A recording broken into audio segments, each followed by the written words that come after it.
শবে কদরের নামাজ কত রাকাত, নিয়ত কিভাবে করতে হয়, কি কি আমল আছে? শবে কদর বছরের সবচেয়ে শ্রেষ্ঠ রাত।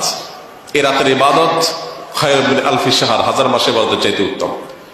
তো এই জন্য এ রাত জেগে আমরা ইবাদত করার চেষ্টা করব। কিন্তু ইবাদতের নির্দিষ্ট কোনো ফরম্যাট, নির্দিষ্ট কোনো পদ্ধতি কোরআন বা হাদিস শিখায় দেয়নি যে আপনাকে নামাজ পড়তে হবে এত রাকাত, প্রথম রাকাতে অমুক সূরার সাথে তমুক সূরা এতবার পড়তে হবে, দ্বিতীয় রাকাতে অমুক সূরার সাথে অমুক সূরা এতবার পড়তে হবে, এরকম কোনো ধরা বাঁধা নিয়ম বলে দেওয়া হয় নাই।